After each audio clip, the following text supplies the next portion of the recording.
State Senator Kelly Hancock.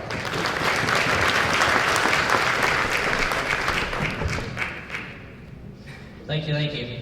I am a business owner. In fact, I was stupid enough to run for office 18 months after I started my own business, and so it gets me excited to be around you as well as business owners. You see, I view business owners as not just being people that write checks and own a business and buy things and sell things, but you're actually a group of winners. You see, very few people are willing to take the risk to go out and leave where they are and go start a business. Very few people are really willing to take on the responsibility of a payroll. But you're part of that group. And so while I love politics, the fortunate thing in the state of Texas is we're just part-time legislators. And let me explain what part-time legislators means. It means that we're not messing with you all the time, just some of the time. And so, as opposed to typically in government, our three goals typically in government is to take your money, spend your money, and tell you how to run your business. Well, fortunately, as a part-time legislator, I am a business owner. We service 6 different states. I'm actually in the chemical distribution business. And you're saying, what's a politician doing in the chemical distribution business? And I really don't know except making money. I just don't know how you get elected when you're in the chemical distribution business, but I do know what it means to deal with regulations. In fact, how many of y'all got to experience over a 20% increase in your health care costs last time you got your premiums? No, let's not clap. That ain't good. Because the reality of what that does is it limits who I can hire. In our business, we don't have the option of paying below a $15 wage very often to very many employees. With the regulations on our truck drivers, they're highly regulated, hazmat certified. They earn a pretty good living. But I will tell you a story that we had today, actually, regarding the minimum wage. You see, I had one of my partners. His wife was in, and I noticed that yesterday she was filing paperwork, and she was doing some things around the office. And so I came into the office this morning after thinking about that, and I came in the office and I asked our office manager, I said, Tamara, what was Melody doing yesterday? Well, she was just kind of helping us out. I said, well, what was she doing? Well, she was just kind of filling in some gaps. And see, in the state of Texas, we're not like Seattle. I know that may shock you, but somehow we led the nation in job creation, and we are not like Seattle. We understand we're business friendly. So I was able to bring Tamara in, and I said, Tamara, here's what I want to do. Rather than having somebody come in from the family and work for nothing, don't you think we could find a student that's looking for part-time employment?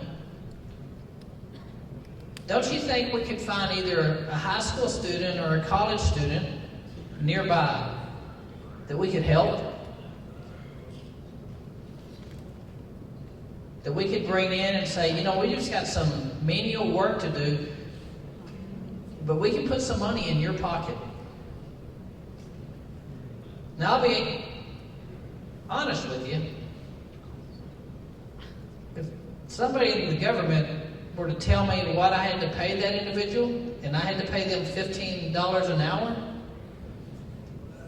I probably wouldn't have had that conversation. You understand what I'm talking about? You see, I happen to believe that you know how to run your business, and you know how to run it successfully. And though I enjoy working with a lot of my colleagues, the reality is a lot of my colleagues have never run a business. I love attorneys. Well, not really, I don't love them, but I work with them. I like them. But there's a difference in being an attorney and running a business where you have inventory, where you have hard assets, where you have a payroll with multiple tiers of where you're paying people. And government needs to understand that we've got nothing.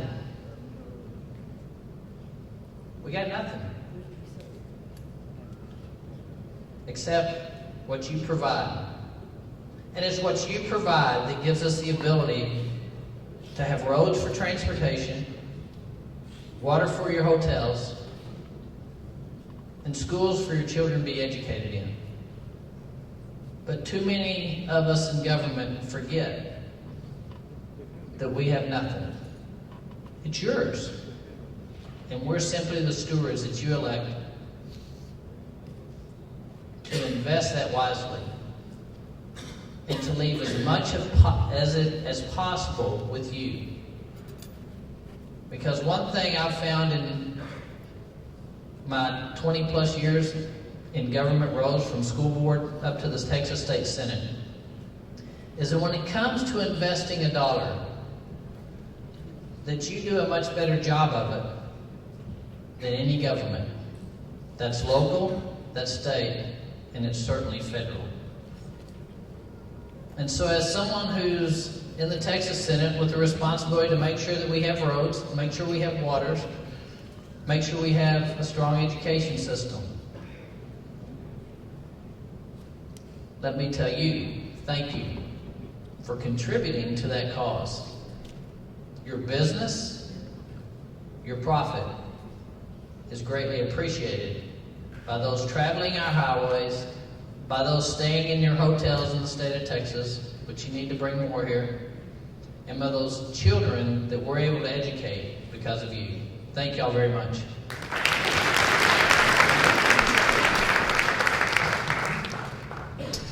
Including calendars in higher education. He was honored by the Texas Association of Mexican American Chambers of Commerce with their 2008 Champion for Higher Education Award, and in 2009 he received the Legislator of the Year Award from the Justices of the Peace and Constables Association of Texas. He is married and has 3 lovely children. Please let's give a warm AHOA welcome to Representative Roberto Alonso.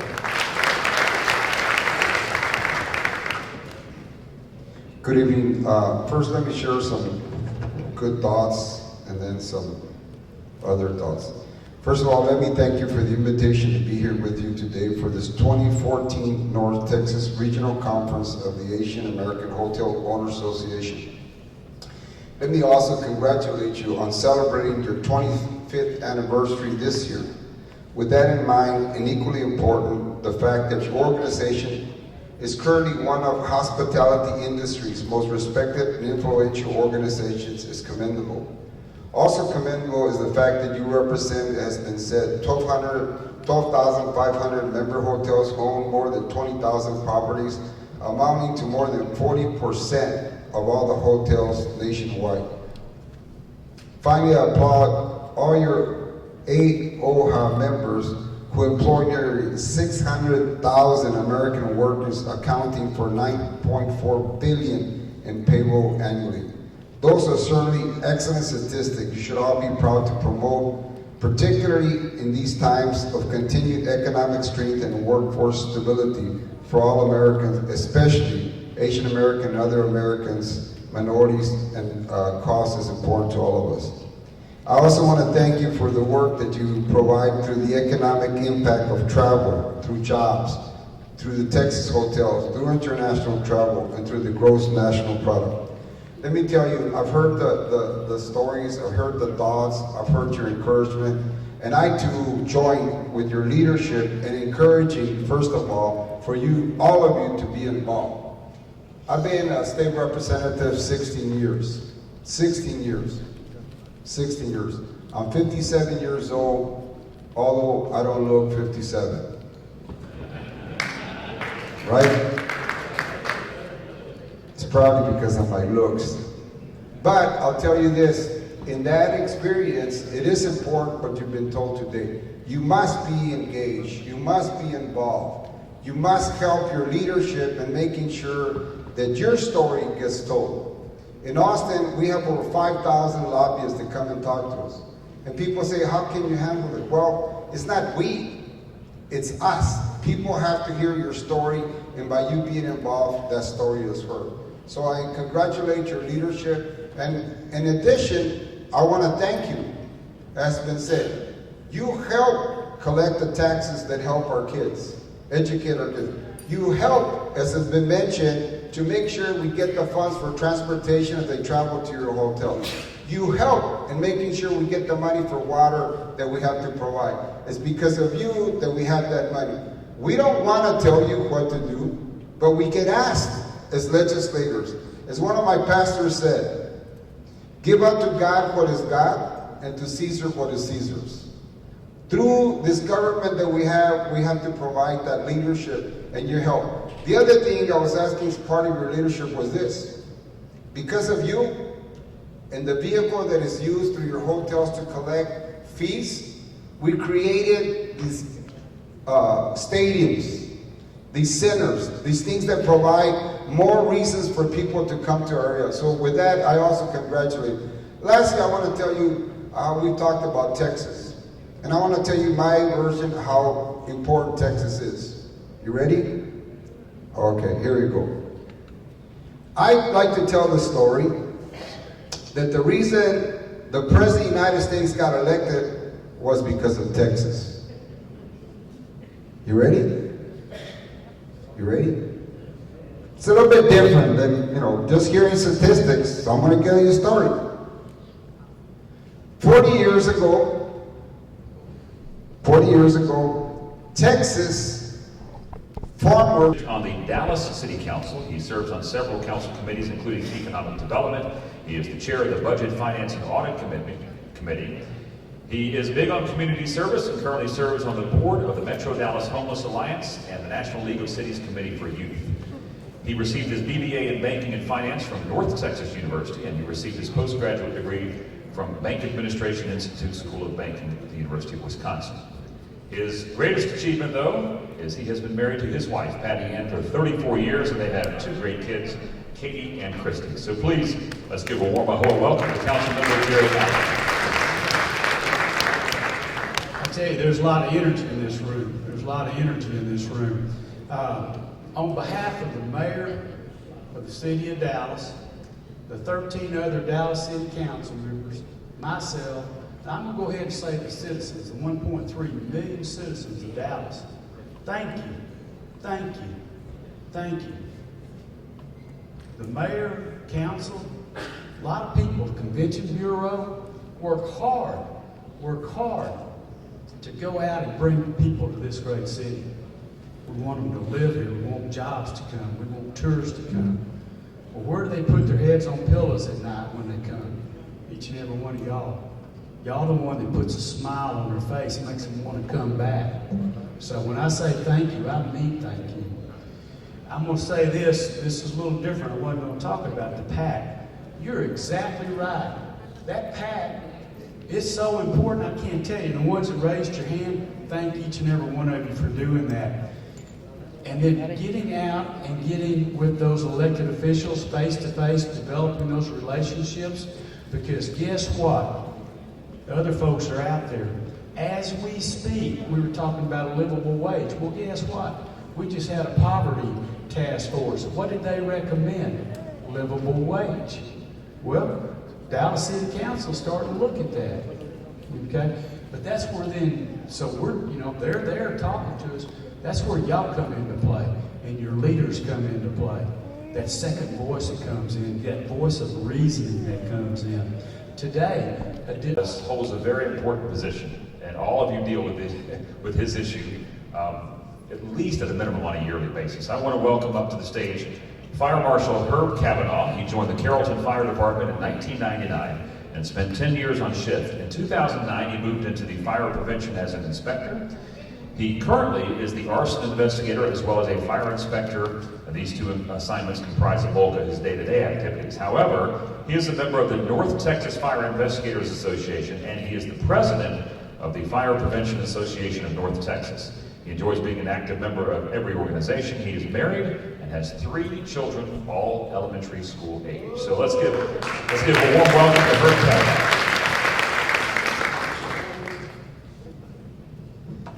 How's everybody doing? Good. I bet you guys are kind of getting hungry and ready to wrap this up, so I won't take too long, I promise. Well, one thing is for sure, they definitely did not save the best for last, okay? We'll get that out right out in the open. Chris Keneally is the state fire marshal, and he was going to try to make it tonight, and he was unavailable, so I'm who you got. Sorry, it's just how it goes. But what I want to do tonight is talk a little bit about life safety and things that you can do in your hotels to keep you out of trouble and hopefully save some lives. But before I do that, I do want to mention, probably the biggest topic that we're focused on. And I have to, while there's elected officials in the room, I want you guys to know this. Every year in residential occupancies across America, there's about 3,000 people that die needlessly due to house fires. Fire sprinklers are the single best thing that we can do as a society and as a country to stop loss of life. Fire sprinklers coupled with working fire alarm systems, smoke detectors.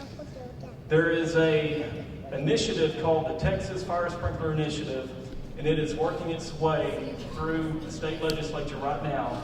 I think you know about it. Have you heard about it? We have a couple of representatives down in the Houston area that are going to try to be making that into a law. I won't bore you guys with all the details, but basically I want you to know that truly fire sprinklers save lives, okay? And in your own home, if you are building a home, I strongly recommend that you check into talking with your builder about installing a residential fire sprinkler system. They can piggyback it along with the plumbing system. They don't even have to run separate piping. It can be part of your existing plumbing system. I won't bore you with all the facts and figures, but take my word for it. They really do save lives. Let's see. So we're going to come through your hotels once a year. We're going to check your fire extinguishers. I'm going to give you a couple of key points that you can keep in mind. Wherever you are in your building, you need to be within about 75 feet of an extinguisher, okay? Also, you need to have your fire extinguishers tagged annually, your fire alarm system tagged annually, and your sprinkler system tagged annually. There was a fire that I investigated. Count us down a wide shot. North Texas Regional Director. Okay, we're recording. We have with us Biren Patel, who's the North Texas Regional Director, with his ambassadors here, and I'm so glad to see some female ambassadors here. Biren, tell me first of all, fresh on the board of AHOA this year, is the first year, what initiatives you bring and how's your experience been? So first year, it's a learning curve. Our past board of director and our regional director has, set the bar pretty high. So it's going to be, we just want to maintain what he's done and take it to the next level. But I think that, it's a learning curve, as I stated. It's going to be, take some time, but, today's regional was very good turnout. Our PAC fund, we were #1 in the nation now. Our life membership is #1. So we're achieving the goals that we've set. Yeah, you have tough footsteps to follow. You have Mike Patel, Mehul Patel, and a lot of very good past board members here. But Biren, tell us about your membership, how many members you have, and I believe this is the highest lifetime membership region, correct? So give us some numbers, and also tell us you surpassed your PAC fund contributions here, so also tell us about that. Yes, ma'am. So we're over 900 members in our region. We are over 320 life members, and we raised $9,000 today in PAC funds, plus the $17,000 we've already raised this year, so that makes it around $26,000. Okay, Biren, tell us, for those who are not here, are you holding any CHO classes or anything else that you're doing, town hall meetings for your members here? So we held our CHO course last week. We had 20 attendees. It was very successful. As far as town halls, we're going to be holding them not the rest of this calendar year, but we have several lined up for next year.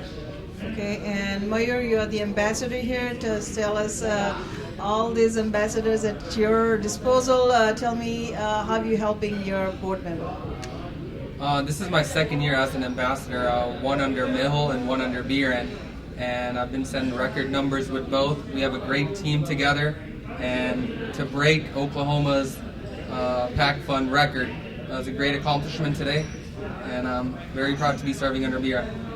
And are you all going to be attending the Legislative Summit where the ambassadors are given really good training? Right, yeah, we will be attending the Legislative Summit. That's one of the best events that AHOA hosts. We're seeing more and more members of Congress that we have meetings with, and all of us are excited to attend. Fantastic. Thank you all. Thank you. Let's do this. Why don't y'all just stand and let me get a nice picture Yeah, in case they want to yeah. use that as a nice B-roll. cutaway. Sir, a little tighter. Thank you so much. Maybe it's that jacket that makes you look like you. Yeah, let me just get a nice shot of you guys. I'll let you know when I'm actually considering using the shot here. 1 second. Nice, very nice. Here we go. And I'm just going to ask y'all to smile. Second. Smile, smile, smile, smile. Talk to each other just a bit like you're talking. Just kind of look at each other and talk. And when I tell you to look at me, look at me. So talk, talk, talk. And Look nod. at each other, talk, and nod like you're having a good time. Down from the All right, table, look at really. the camera and smile. Right there, right there, right there, right there, right there, right there. Good. Thank you, sir.